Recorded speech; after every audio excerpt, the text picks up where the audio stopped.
안녕하세요. 반갑습니다. 오팀입니다. 네, 오랜만에 인사드립니다. 물론 계속 고양이 영상이나 뭐 파이썬으로 이제 코드 만드는 영상들 올리면서 영상을 올렸지만 또 여러분들하고 이렇게 이야기해보는 영상을 좀 오랜만에 올립니다. 이제 좀 가라앉았나요? 계속 이렇게 여파가 계속 될까요?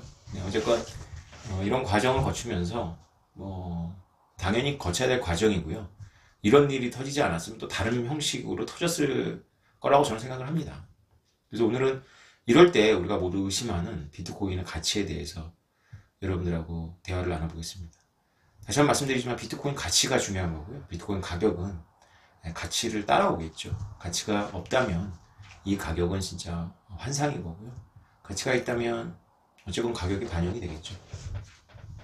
며칠 전에 빗썸 경제연구소에 가서 오일이 변호사님하고도 대화를 했지만 제가 상수 K라는 부분을 강조를 했어요. 비트코인 가격이 나중에 얼마가 될 것 같냐라는 질문이었겠죠. 여러분들은 제가 상수 K를 얘기하는 맥락을 이해하실 겁니다. 그거는 회의론자랑 대화하다 보면 나와요. 회의론자들은 이렇게 말을 합니다. 비트코인은 사실상 투자자, 투기를 원하는 사람 위에는 쓸모가 없기 때문에 지금 여러 가지 신뢰를 잃어버리면 가격이 계속 떨어질 것이다. 그래서 결코 이전의 고점을 넘을 수 없다. 이런 얘기를 합니다. 그러면 저가 물어봐요. 이렇게 물어볼 수 있겠죠. 가격의 등락에 대해서는 당신의 추론이 맞을 수 있다고 생각을 합니다. 문제는 왜냐? 문제는 이거죠. 올바른 질문은 우리가 비트코인 현상에 대해서 물어봐야 될 진짜 질문이 이겁니다.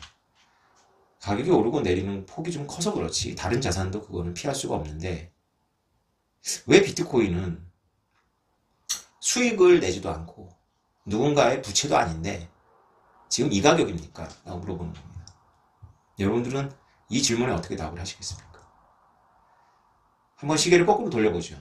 제가 비트코인을 처음 발견했던 2014년도 2월로 돌려보겠습니다. 그때 마운트복스가 해킹을 당했고 가장 큰 거래소, 지금 FTX하고는 비교도 안 되는 그런 거래 비중입니다.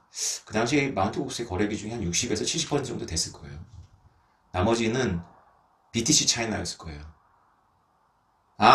제가 잘못 알았군요. 원래 마운트복스가 90% 이상의 그 거래 비중 갖고 있다가 BTC 차이나한테 밀렸습니다. 그래서 그 당시에 중국이 워낙 이제 많이 하니까 중국인들이 위안화 거래소인 BTC 차이나가 한 제 기억에 70% 정도 하고 있었고요. 다행히 마운트복스는 한 20-30% 하고 있었던 걸로 기억이 나는데요. 상당히 높죠. 전체 거래 비중에서. 그런 마운트복스가 파산을 했습니다. 그래서 지금 나오는 이야기들이 그때 다 나왔어요. 그래서 비트코인 그 당시 가격은 60만원, 70만원이었는데 거래소가 신뢰를 잃어버렸기 때문에 계속 내려갈 거라고 얘기를 했죠. 저는 지금 회의론자들의 논리를 과거의 경험을 가지고 조롱하려고 하는 것이 아닙니다. 제 얘기를 잘 들으셔야 됩니다. 앞으로도 이런 논쟁을 하게 된다는 거죠.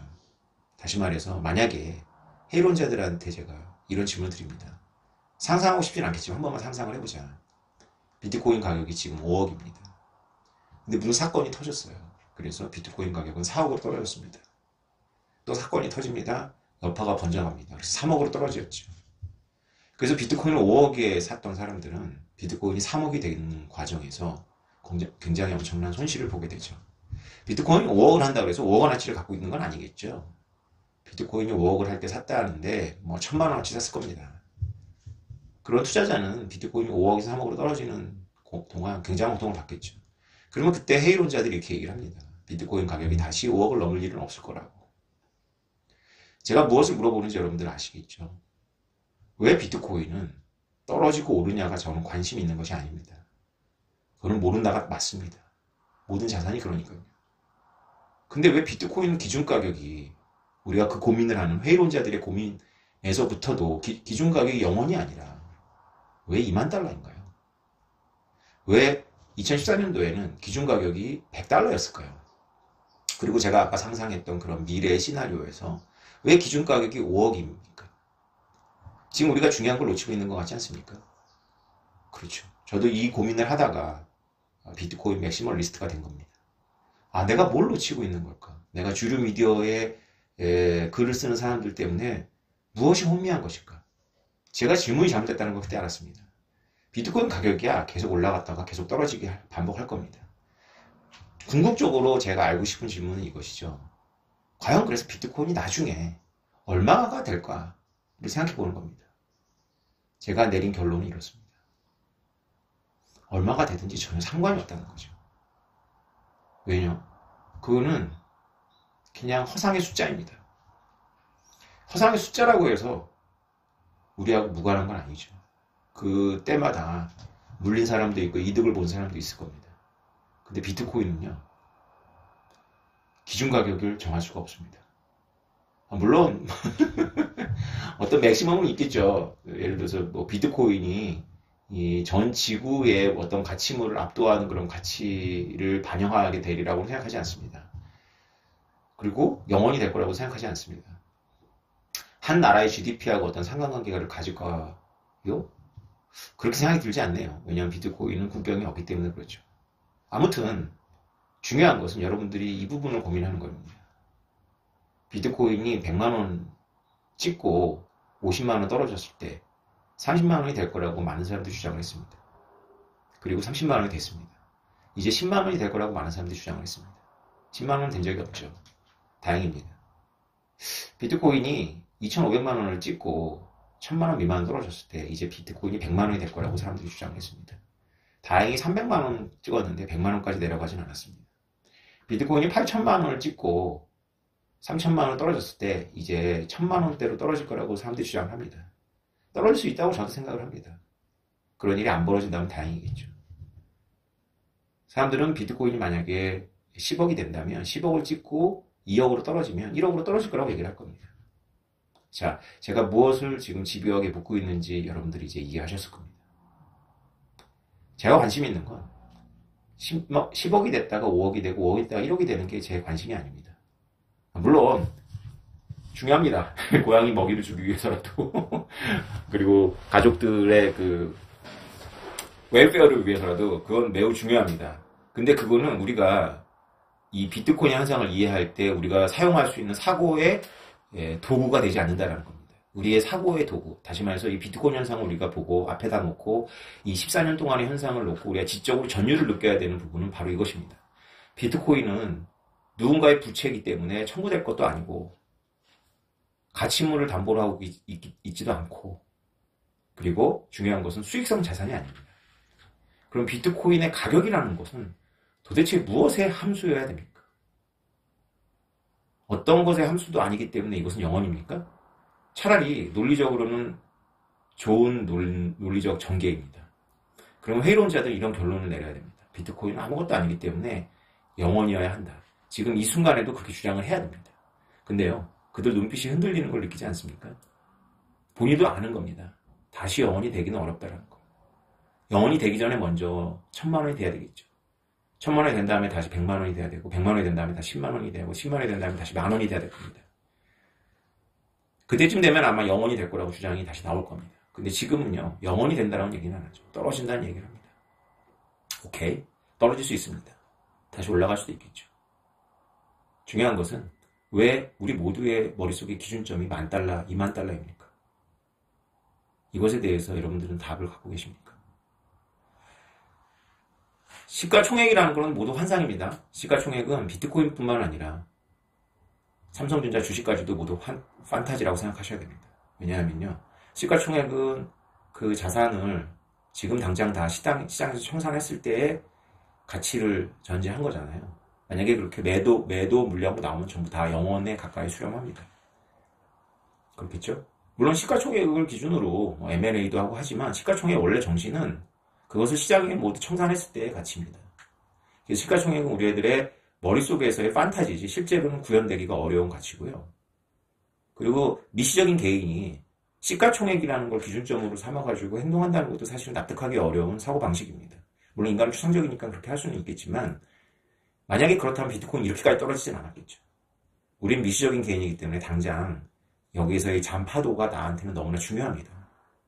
비트코인에 물린 사람은 100만원짜리가 50만원이 되었건 8천만원짜리가 3천만원, 2천만원이 되었건 10억짜리가 5억, 2억이 되었건 똑같습니다. 충격이 똑같아요.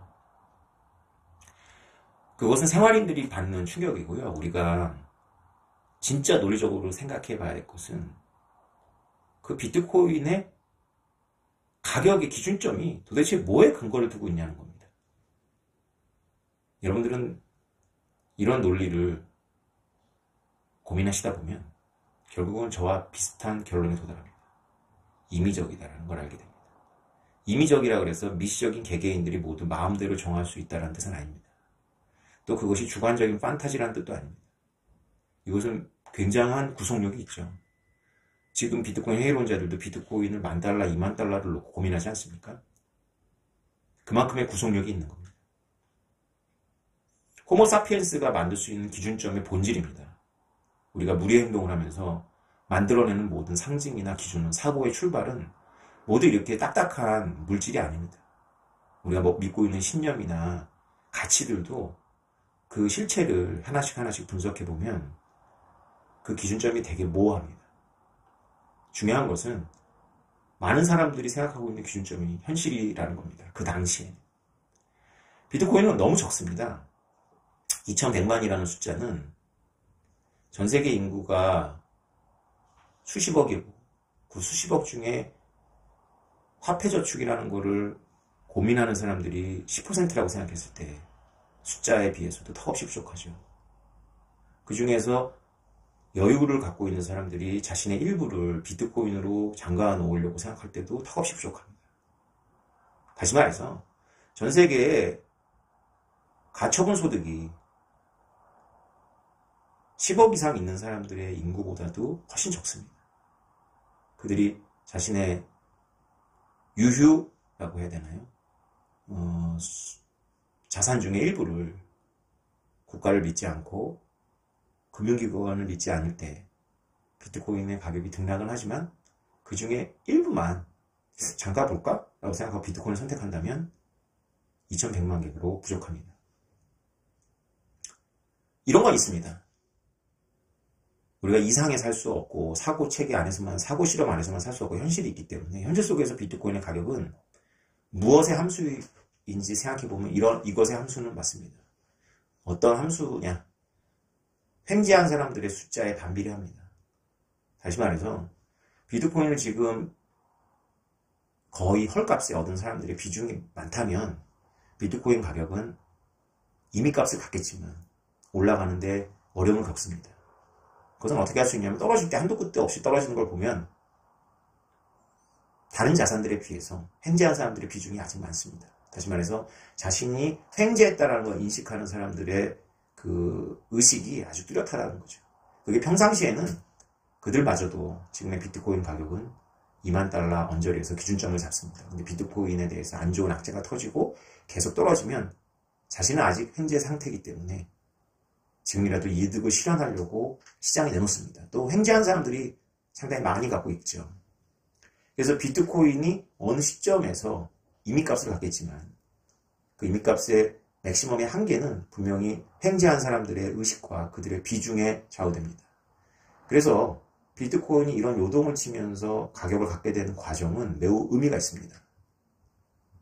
비트코인이 없어질 현상이 아니라는 걸 동의한다면 이런 과정을 통해서 없어진다라고 주장하는 거죠. 이제 회의론자들. 없어지는 것이 아니라면 이것은 매우 중요한 과정입니다. 다시 말해서 이런 과정을 통해서 횡재를 한 사람들의 기억과 그 비중이 계속 줄어듭니다. 그럼 비트코인이 또 임의값을 가질 수 있을 때 임의값을 갖는 그 최대 한도는 계속 올라가는 거죠. 이것은 제가 만들어낸 아이디어가 아니고요. 미제스가 쓴 화폐 신용의 이론에서 미제스가 금에 대해서 이야기할 때 이런 이야기를 합니다. 역사성을 이야기하는 거죠. 금이 좋은 가치의 잠금 장치인 이유는 금이 반짝이어서도 아니고 사람들이 금을 액세서리로 써서도 아닙니다. 중요한 것은 미제스가 볼 때 금은 횡재한 사람이 없기 때문입니다. 너무나 오랫동안 시간이 지나면서 횡재한 사람마저도 자신이 횡재했다고 생각을 안 하는 거죠. 그리고 가끔씩은 금을 줍는 사람들이 있겠지만 그들이 전체에서 차지하는 비중이 워낙에 적습니다. 금을 가지고 횡재할 수 없다는 것, 그것이 금이 갖고 있는 가장 좋은 장점입니다. 그것은 이 세상의 어떤 여타의 자산보다도 강력합니다. 맞죠? 가장 오래됐잖아요. 그죠? 가장 오랫동안 사람들이 금의 가치물을 잠궜습니다. 비트코인은 금에 비해서는 역사성이 많이 떨어져요. 그래서 지금도 졸부들이 많이 있습니다. 제가 졸부라고 표현한 것은 단지 비트코인을 초창기에 투자해서 많이 벌었기 때문에 졸부가 아닙니다. 졸부처럼 행동하는 사람들을 졸부라고 말하는 겁니다. 다시 말해서 자신이 별로 애를 쓰지 않고 얻어 걸린 자산은 그 사람의 행동과 소비하는 패턴을 보면 그가 졸부인지 아닌지를 알 수 있겠죠. 별 철학도 없이 얻었기 때문에 본인도 이것을 행운이라고 생각하지 않고 자신이 누릴 당연한 특권으로 여겨서 엄청나게 엉터리 같은 짓을 합니다. 그리고 그것을 결정적일 때마다 하는 거죠. 비트코인을 만든 사토시 나카모토와 그 주변의 천재들은 아주 오랫동안 이런 걸 만들려고 고민을 했고 그러다가 만든 겁니다. 5년 동안 고시로 공부해서 만약에 사법시험을 패스했다면 그것은 10년 동안의 땀의 결실이라고 생각을 하지 그 사법시험을 패스한 그 해의 운이라고 생각은 안 하실 거 아닙니까? 마찬가지입니다. 우리는 지금 이 천재들이 오랫동안 고민하고 발명하느라고 애를 쓴 것의 결과물을 보고 있기 때문에 비트코인을 놓고 내가 횡재했다고 생각을 하는 것 뿐이죠. 그 전에 20, 30년의 과정을 우리가 이해를 한다면 이것은 그냥 얻어 걸린 건 아닙니다. 그들에게 있어서는요. 근데 그 이후에 이것을 같이 알아보고 뛰어들어가지고 10,000개, 10만 개를 잡은 사람들 중은 상당수는 나이가 어리고 도전심이 높았고 이랬던 경우들이 있기 때문에 그들은 분명히 횡재했다는 생각을 하는 것 같아요. 그래서 그렇게 행동을 하고 그게 업계 전반에 번져 있기 때문에 그들이 한 번은 정리돼야 될 것 같습니다. 그들 자체가 성숙하는 것도 있겠지만 그들 중에 많은 사람들이 쓸려 나가야 될 것 같고 그런 과정을 우리가 겪고 있는 것 같아요. 그래서 여러분들이 지금 생각해야 될 건 뭐냐면 여러분들은 비트코인의 가격이 가치의 함수라는 걸 생각해 보면서 가치가 무엇인지를 따져볼 필요가 있는데 가격은요. 비트코인의 가격은 어느 나라의 부채도 아니고 그래서 GDP하고 연동시키기가 어렵죠. 어느 나라의 부채라면 그 나라의 부채와 GDP의 비중을 놓고 그 나라가 그 채무를 변제할 능력이 없는지 있는지를 따져서 그 나라의 부채의 전체 비중이 계산되는 게 맞습니다. 또 만약에 비트코인이 수익성 자산이라면 캐시플로우를 가지고 역산을 한다든가 캐시플로우의 몇 배라든가 뭐 이런 식의 계산이 나올 텐데 여러분 비트코인은 그런 합리적인 근거가 전혀 없습니다. 여러분들은 영원이라고 결론을 내리셔도 돼요. 그것은 논리적으로 타당합니다. 근데 영원이 될 수 없다는 걸 여러분들이 진심으로 믿는다면 비트코인은 아무 가격이나 다 같습니다. 근데 하방 경직성이 반드시 있어요. 왜냐하면 생산비가 있기 때문에. 그러면 상층으로만 열려있고 하방으로는 닫혀 있는데 상층으로의 한계는 얼마나 많은 사람들이 횡재를 하고 그 기업을 갖고 있느냐로 한계가 지어진다고 생각을 해보면 이런 과정을 통해서 그들이 쓸려나가고 정리되는 것은 반드시 거쳐야 될 일입니다. 그럼 여러분들은 이제 이런 질문으로 하셔야 됩니다. 도대체 그날은 언제 오는 거냐? 그것이 내가 죽고 나서 50년 후에 100년 후에 일어난다면 무슨 의미가 있냐라는 생각을 하셔야 되는 거고 너무나 당연한 질문이죠. 그런 질문이 이제 본인이 시간선어와 관련이 있습니다. 그래서 어떤 사람은 비트코인을 자식에게 물려주기 위해서 모으는 분들도 있고요. 어떤 분들은 노후를 대비해서 모으는 분들도 있고 어떤 분들은 당장 내년에 집을 사기 위해서 비트코인을 모으는 분들도 있을 겁니다. 그렇게 1년, 2년 단위로 보기에는 상당히 불안합니다. 그런데 5년, 10년 단위로 보면 상당히 안정적이라고 보고 있고요. 만약 여러분들이 시계를 20년이나 30년까지도 잡는다면 비트코인은 중요합니다. 자, 그래서 제가 아무리 영상으로 이거를 지혜족보에 수백 개가 넘는 영상으로 찍어서 일관된 논리, 저라는 사람이 변하지 않았고 저라는 사람이 비트코인에서 공부한 사고 체계가 똑같기 때문에 제가 말실수를 했거나 했던 것들이 있겠지만 쭉 본다면 아마 굉장히 일관성이 있을 거라고 생각을 하는데요. 그래도 계속 제가 말하지 않았거나 제가 말을 하는 맥락과 무관한 걸 가지고 이제 저를 공격을 하는 경우가 있죠. 이런 경우에는 더더군다나 이렇게 객관적으로 현실적인 상황이 안 좋을 때는 저라는 사람이 생각했고 주장했던 것들이 모두 허무맹랑하다고 느낄 수도 있습니다. 너무 이해가 됩니다. 제 자신도 한때는 가끔은 제가 몽상적인 논리를 전개했다라는 생각을 가끔은 합니다. 그만큼 우리는 현실의 지배를 받죠. 현실의 객관적인 상황이 너무나 우리들의 사고하고 엇나가고 있기 때문에 그것이 너무나 당연합니다. 그런데요, 여러분, 저는 이런 생각이 들어요. 이거 확실합니다. 지금부터 5년이 지난 다음에도요, 그때 비트코인 가격이 얼마이든지 회의론자들은 반토막 된다라고 주장을 할 겁니다. 아마 반토막이 돼서 한 2억이 될 거라는 주장을 하지 않을까 싶네요. 네, 여러분. 좋은 주말 보내십시오. 감사합니다.